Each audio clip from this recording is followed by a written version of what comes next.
विदेश मंत्री एस जयशंकर ने जवाब दिया है।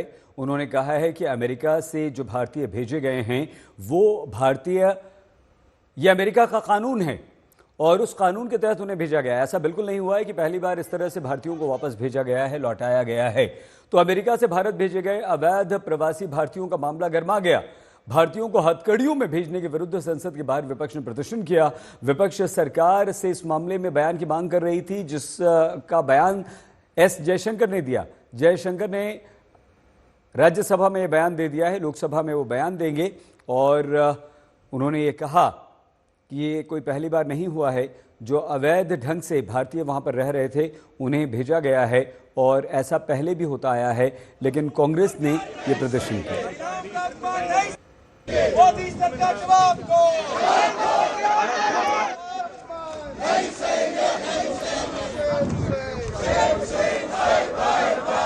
संसद प्रदर्शन कर रहे हैं और बहुत बातें की गई कि मोदी जी, ट्रंप जी बहुत अच्छे मित्र हैं और मोदी जी ने ऐसे क्यों होने दिया? क्या हम अपना जहाज नहीं भेज सकते थे उनको लेने के लिए? इस तरह से क्या इंसानों के साथ बर्ताव किया जाता है कि उनको हथकड़ियां पहना के, बेड़ियां पहना के भेजा यहाँ पे? क्या विदेश मंत्री को जवाब देना चाहिए? विदेश मंत्री को उनको जवाब देना चाहिए, प्रधानमंत्री जी को जवाब देना चाहिए। ये कोई तरीका है क्या? जो सपना दिखा रहे थे भारत देश को विश्व गुरु बनाने के, वो आज मौन क्यों हैं? और सरकार से कुछ सवाल हैं। सवाल सिर्फ ये नहीं कि अमेरिका से हालात के मारे भारतीयों को दासों की तरह बेड़ियों में जकड़कर अमानवीय परिस्थितियों में भारत भेजा गया है। सोचिए आप, क्या सपना दिखाया जा रहा है कि भारत विश्व गुरु बनने जा रहा है और जो विश्व गुरु बना रहे थे वो आज सब मौन हैं। हमारा विदेश मंत्रालय क्या कर रहा था और क्या कर रहा है आज? सवाल ये कि महिलाओं और बच्चों को जो अपमानजनक परिस्थितियों में बचाने के लिए सरकार के पास क्या कामकाज है? तो एक तरफ तो वो जो हम अपनी अर्थव्यवस्था को कह रहे हैं कि हम दुनिया में यहां पहुंचे जा रहे हैं, वही ये अमानवीय व्यवहार हमारे भारत के नागरिकों के साथ हो रहा है। वो कौन सी परिस्थितियां थीं जब भारत से छोड़ करके जाना पड़ा इन लोगों को? क्या आपको ऐसा लगता है कि प्रधानमंत्री नरेंद्र मोदी जो एडमिनिस्ट्रेशन है, कई बार बोल चुका है इंडिया और यूएस के रिलेशनशिप्स बहुत अच्छे हैं, लेकिन जिस तरीके से लोगों को डिपोर्ट किया जा रहा है, आप लोग सवाल उठा रहे हैं? मोदी जी और ट्रंप का बाय बाय का रिलेशन है, सारे मोदी जी खुद बोलते हैं। और 56 इंच का चेस्ट का अपना सीना तांग के चलते थे मोदी जी। इनका क्या हो गया? अभी हिंदुस्तानियों के साथ ऐसे व्यवहार कर रहा जा रहा है और उनका ऐसे क्रिएट कराया जा रहा है, ये चेंज हटाया जा रहा है, इसका खिलाफ ये इल्लीगल। किसी भी देश में अगर कोई भी लोग गए हुए हैं, उस देश को उनको बाहर निकालने का पूरा हक है और ट्रंप ने कोई गलती नहीं की है। और मैं कहता हूं कि हमें उससे उदाहरण लेते हुए हमारे देश में भी लाखों करोड़ों लोग इल्लीगल घूम रहे हैं, उनके बारे में सोचना चाहिए। हमारी foreign affairs editor Geeta Mohan इस समय हमारे साथ जुड़ चुकी हैं। गीता, ये जो हंगामा हो रहा है भारतीयों के अमेरिका से आने पर, इसे आप किस तरह से देखती हैं और क्या ये तरीका हर देश के भारतीय अवैध प्रवासियों को इसी तरह से भेजने का है अमेरिका का? देखिए, डॉक्टर जयशंकर ने पार्लियामेंट में ये साफ तरीके से कह दिया है कि प्रोसीजर में कुछ बदलाव नहीं आया है। यानी कि पहले भी 2009 से उन्होंने नंबर्स भी गिनवाए। पहले भी जब लोगों को लाया जाता था तो प्रोसीजर यही होता था, मिलिट्री एयरक्राफ्ट में हैंडकफ्स और रिस्ट्रेन्स होते थे और इस बारी भी वही फॉलो किया गया है।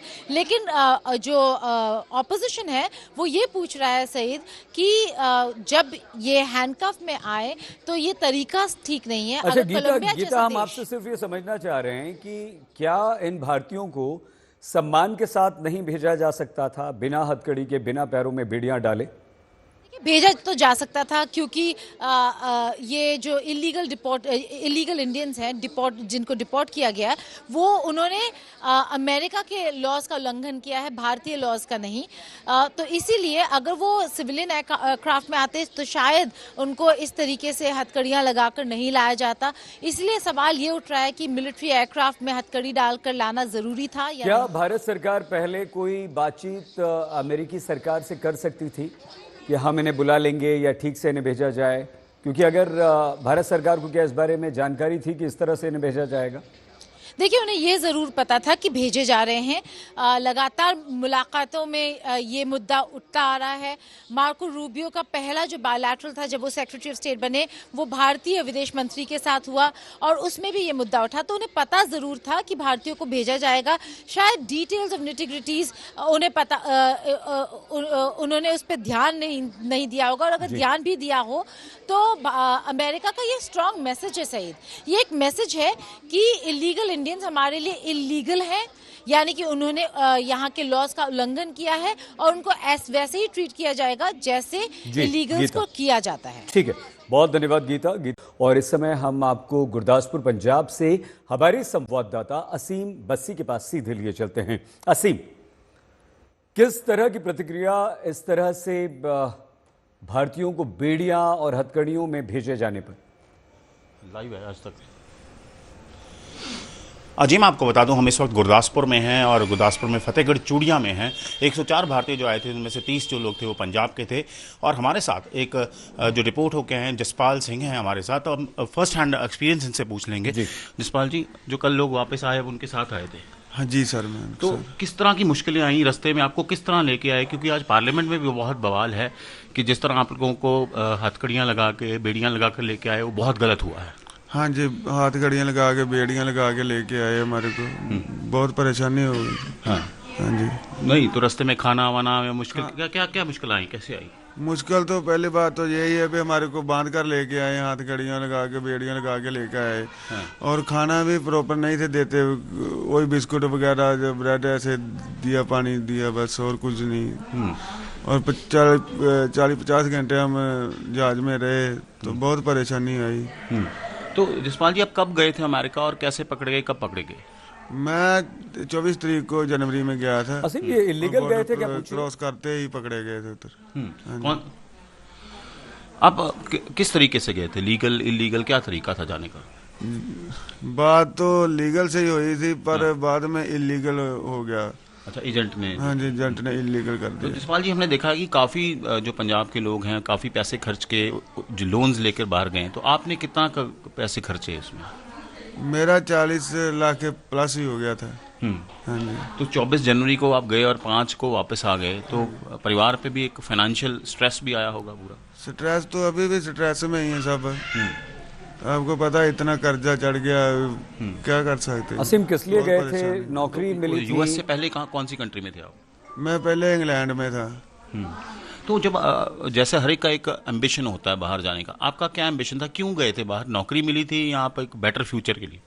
मैं अपने फ्यूचर के लिए गया था, कमाने के लिए। कोई अच्छा पैसा कमाएगा, कोई आप सेटल हो जाएगा, पर अभी ऐसा हो गया मेरे साथ। तो अब जसपाल जी, जैसे ट्रम्प सरकार ने सख्ती की है, सबको डिपोर्ट कर रहे हैं, तो आपको लगता है किसी तरह भारतीय सरकार को इंटरवीन करना चाहिए? उन लोगों ने, ट्रंप ने सख्ती करी, कोई भारतीय सरकार को तो करना चाहिए, कोई एक्शन लेना चाहिए भी। इतने आदमी डिपोर्ट कर दिए, इतना खर्चा लगा के गए, वो कैसे सरवाइव करेंगे इधर आके? वो तो बहुत बुरी फीलिंग होगी कि आपको इस तरह डील किया गया कि हथकड़ी लगा दो, बेड़ियां लगा दो, मूव ना करने दो। आज इस चीज़ का बहुत बुरा मनाया जा रहा है भारत में। है तो बहुत बुरा है, ऐसे तो कोई क्रिमिनल को भी नहीं करता जैसे हमारे साथ हो गया है। अपने आप को बहुत ऐसे फील हो रहा है भी ऐसा नहीं था होना चाहिए जो लोग करते हैं। अब आगे फ्यूचर, चलो बहुत जल्दी पूछ रहा हूँ मैं आपसे, कल ही तो आप आए हो, लेकिन फ्यूचर में कोई प्लान है दोबारा वापस जाने का किसी कंट्री में? नहीं, अभी तो वापस जाने का कोई प्लान नहीं है, क्योंकि अभी पास में कुछ नहीं है खर्चा कर। असीम, वो जो 40 घंटे जर्नी के थे, सिर्फ बिस्किट और ब्रेड दे दिए, पानी दे दिया बस, उसका एक्सपीरियंस थोड़ा सा अगर बता सकें ये तो। जी, सो हमारे एंकर जो हैं वो जानना चाहते हैं, क्योंकि लोग देख रहे हैं आपको लाइव हैं आवाज तक पे, कि जो 40 घंटे का एक्सपीरियंस था, जो आपने बोला कि बिस्किट दिए, सिर्फ ब्रेड दी, वो किस तरह का एक्सपीरियंस था? काफ़ी मुश्किल रही होगी वो। बहुत ज़्यादा मुश्किल थी। आप भी समझ सकते हो, जैसे बांधा हुआ बंदा क्या करेगा। जो बाथरूम जाने के लिए भी आदमी वो पकड़ के लेके जाता है, साथ में एक आदमी खड़ा रहता था, फिर हम बाथरूम जाते थे, टॉयलेट जाते थे, और बांध के ऐसे पानी पीना तो बहुत मुश्किल था। अच्छा, पानी पीने वक्त भी हाथ नहीं खोलते? नहीं खोलते थे, बाथरूम जाने के लिए तक नहीं, हाथ नहीं थे खोलते। तो जब आपके हाथ वगैरह कहाँ खोले फिर आकर, राजस्थान से आके? हाँ जी, इधर ही अमृतसर एयरपोर्ट में हमारे हाथ खोले। तो ये तो बड़ा इनह्यूमन ट्रीटमेंट है, जिसका आज पूरे पार्लियामेंट में भी रोष है और सभी लोग बुरा मना रहे हैं इस बात का। और आगे भी जो डिपोटीज आएंगे तो हो सकता है उनको भी ऐसा ही लाया जाए। हाँ, मैं भी ऐसा ही होगा, क्योंकि जो हमारे साथ ऐसे कर रहे तो उनके लिए तो ये तो कोई ज़्यादा मुश्किल वाली बात नहीं है, उनके साथ भी ऐसा कर सकते हैं। तो कॉन्फिडेंस कितना गिर जाता है इस सब के बाद? वो तो आप समझ सकते हैं। ठीक। सो ठीक है, आपने सही सुना किस तरह की 40 लाख इन्होंने अरेंज किया और किस तरह का पेन गो थ्रू किया जब ये फ्लाइट में वापस आ रहे थे। जी हाँ।